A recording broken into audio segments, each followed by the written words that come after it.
जो हम resolution pass किए उसमें आज हम इस बात का हम रेजोल्यूशन पास किए कि जो पैलेस्टाइन 1948 में इज़राइल ने ऑक्यूपाई किया, 1967 जो ऑक्यूपाई किया वो पैलेस्टीनियन लैंड है और गाज़ा ये तमाम पैलेस्टीनियन को वापस होना चाहिए। और गाज़ा वर्ल्ड का लार्जेस्ट कंसंट्रेशन कैंप है। 2006 से गाज़ा एक ओपन प्रिजन बना हुआ है। और साथ ही साथ हम वेस्ट बैंक से इज़राइल का विड्रॉल पूछे हैं, पास किए हैं। और साथ ही साथ जो ग्रीक ऑर्थोडॉक्स सेंट चर्च में जो बॉम्बिंग हुई इज़राइल की तरफ से, हम उसका कंडेम किए हैं। और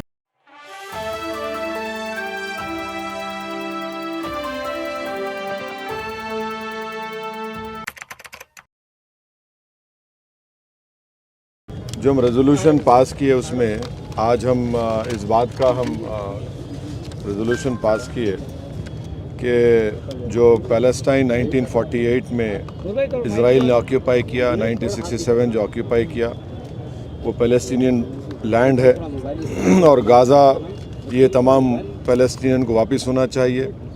और गाज़ा वर्ल्ड का लार्जेस्ट कंसंट्रेशन कैंप है। 2006 से गाज़ा एक ओपन प्रिजन बना हुआ है। और साथ ही साथ हम वेस्ट बैंक से इज़राइल का विड्रॉल पूछे हैं, पास किए हैं। और साथ ही साथ जो ग्रीक ऑर्थोडॉक्स सेंट चर्च में जो बॉम्बिंग हुई इज़राइल की तरफ से, हम उसका कंडेम किए हैं। और रिपीटेड सिविलियन इंफ्रास्ट्रक्चर जो टारगेट कर रहा है इज़राइल, उसे कंडेम करते हम। ऑस्लो एकॉर्ड का इम्प्लीमेंटेशन नहीं हो रहा, उसका ये इंटरनेशनल यूएन और यूएसए यूके का जिम्मेदारी है। 1974 में इंडिया पहला नॉन अरब कंट्री था जो पीएलओ को sole representative of Palestine recognise किया था। तो हम मौजूदा गवर्नमेंट को याद दिलाते हैं कि महात्मा गांधी ने कहा था कि पैलेस्टाइन फ़लस्तीनियों का है, जैसा कि इंग्लैंड इंग्लिश लोगों का है और फ्रेंच लोगों का फ्रांस है। और हम साथ ही साथ इस बात का भी कंडेम करते हैं कि बाज़ स्टेट गवर्नमेंट्स इंडिया में ये पैलेस्टीनियन प्रोटेस्ट को रोक रहे हैं। और हम सॉलिडारिटी एक्सप्रेस करते हैं पैलेस्टाइन के लोगों से। और जो हॉस्पिटल्स, चर्चेस, स्कूल्स, मस्जिदों पर जो बमबारी की गई, हम उसका कंडेम करते हैं।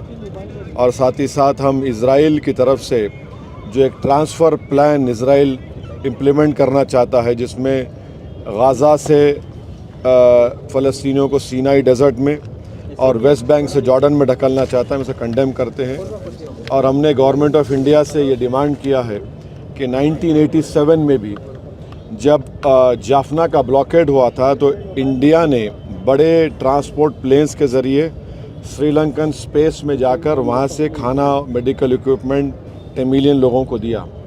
दूसरा, हम मिसाल दे रहे हैं यूएस को ये मालूम होने के लिए कि जब बर्लिन का ब्लॉकेड को यूएस ने थ्वाट किया, रोका था और सोवियत यूनियन को बोलकर वहाँ पर एक कॉरिडोर बनाया गया ह्यूमैनिटेरियन सप्लाईज़ के लिए, जो जून 1948 से मई 1949 तो जाता था। तो अब ये जितना भी गाज़ा में हो रहा है, जिसमें 5,087 लोगों की मौत हुई है, जिसमें 2005 बच्चे मारे गए इज़राइल की तरफ से, 1,119 महिलाओं की हत्या की गई, 187 एल्डरली लोगों की हत्या हुई, 15,898 लोगों की इंजर्ड हुई है। हम साथ ही साथ ये हमास से भी डिमांड करते हैं कि वो महिलाओं को और जो ज़ईफ़ लोग हैं उनको छोड़ें। हम इज़राइल से डिमांड करते हैं कि जो 6,000 फ़लस्तीनी जेल में हैं उनको रिहा करें। और आज भी इज़राइल के जेलों में 1,000 से ज़्यादा मासूम बच्चे हैं, इज़राइल उनको छोड़े। ये प्रोटेस्ट मीटिंग में इन तमाम चीज़ों को डिस्कस किया इंडिया एड भेज रहा है तो उसको कैसे देखते हैं? हम देखिए, एड इंडिया भिजा रहा है, मगर इज़राइल ये कह रहा है कि हम एड अलाउ नहीं करेंगे। हम जो है राफ़ा से, इजिप्ट से, राफ़ा से गाज़ा में एड भिजाने की बात कर रहे हैं। हमारे प्लेन्स भी चले गए हैं। मगर और हम प्राइम मिनिस्टर नरेंद्र मोदी से डिमांड करते हैं कि वो पहले सीज़ फायर कराए, वहाँ पर गाज़ा में सीज़ फायर कराए, गाज़ा में एक ह्यूमैनिटेरियन कॉरिडोर को खोला जाए। गाज़ा में 50,000 महिला प्रेग्नेंट है, अस्पताल ख़त्म हो रहे हैं, अस्पतालों में बिजली नहीं है, ऑक्सीजन नहीं है, एनेस्थीसिया नहीं है। तो हम हमारे देश के प्रधानमंत्री से ये अपील करते हैं, डिमांड करते हैं कि वो इज़राइल पर, बल्कि हमारे प्रधानमंत्री G20 के भी अब हमारे पास प्रेसिडेंसी है, तो हम जब यूक्रेन पर हमले का कंडेम करते हैं तो ये भी हमला कंडेम करके वहाँ पे ह्यूमैनिटेरियन एक कॉरिडोर खोलना चाहिए ताकि गाज़ा की जनता को ह्यूमैनिटेरियन रिलीफ मिल सके। हम उम्मीद करते हैं कि हमारे देश के प्रधानमंत्री ये बात इज़राइल को करेंगे और इसका एक कॉरिडोर खुलवाएंगे। और एड की ज़रूरत है वहाँ पर। आप अंदाज़ा लगाइए कि 5000 लोगों की मौत हो गई है। अस्पताल पर इज़राइल बमबारी कर रहा है, अस्पतालों को बर्बाद कर रहा है। तो फिर कैसा होगा उन लोगों की, उनकी सहायता, उनकी मदद कैसे की जा सकती है? सर, एक और एड के साथ आज प्रधानमंत्री ने भी कई देशों के हेड से बात की है, एफर्ट्स कर रहे हैं। नहीं, प्रधानमंत्री से अभी प्रधानमंत्री के पास दिसंबर तक G20 की भी जिम्मेदारी है। जिस तरह G20 में हमने एक जॉइंट कम्युनिके बोलिए, जॉइंट स्टेटमेंट हमने जारी किया जिसमें हमने कंडेम किया था कि किसी भी कंट्री पर इन्वेजन का, ये ऑक्यूपाइड टेरिटरीज हैं। इज़राइल रेजोल्यूशन नंबर 242 को नहीं मानता है, 242 रेजोल्यूशन को मानना चाहिए।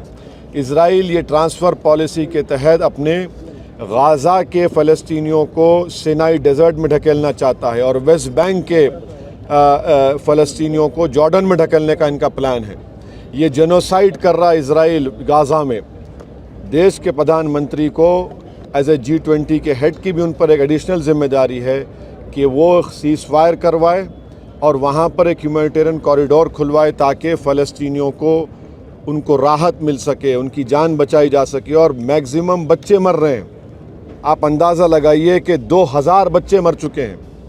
इससे बड़ा बर्बरियत क्या हो सकती है? क्यों सारी दुनिया खामोश बैठी हुई है? क्यों सारी दुनिया सिर्फ इज़राइल की ऑक्यूपायर एज अ फोर्स की बात कर रही है? क्यों फ़लस्तीनियों की बात क्यों नहीं कर रही है? ये बड़े अफसोसनाक बात है। ये इनकी ड्यूअल पॉलिसी है जो दुनिया के सामने लोग बेनकाब हो रहे हैं। जिस तरीके से आज आपने मीटिंग की है, क्या आप कुछ इस तरह की मीटिंगें और करने वाले हैं या फिर कुछ और जो पूरे देश भर के जो नहीं, हम तो यहाँ पर अपनी जिम्मेदारी को निभाए हैं और हम ये सबूत दे रहे हैं कि हम फ़लस्तीन की सॉलिडारिटी के साथ हैं। हम फ़लस्तीनियों पर जो जुल्म, जेनोसाइड उन पर हो रहा है इज़राइल की तरफ से, उसका कंडेम करने के लिए हम जमा हुए हैं। हम आज के हमारे इस प्रोटेस्ट मीटिंग के ज़रिए हम देश के हमारे प्रधानमंत्री से भी ये डिमांड कर रहे हैं, अपील कर रहे हैं कि 1987 में जिस तरह जाफना में भारत के ट्रांसपोर्ट प्लेन्स ने इज़राइल के एयर स्पेस में जाकर टेमिलियंस के लिए खाना और मेडिसिन, फूड सप्लाईज़ को ड्रॉप किया, इसी तरीके से भारत के प्रधानमंत्री पर एक एडिशनल जिम्मेदारी G20 के हेड की भी है कि वो इज़राइल को बताए, सीज़ फायर करवाए और एक ह्यूमैनिटेरियन रिलीफ के लिए कॉरिडोर बनाया जाए। ये बहुत ज़रूरी है। Okay sir, thank you.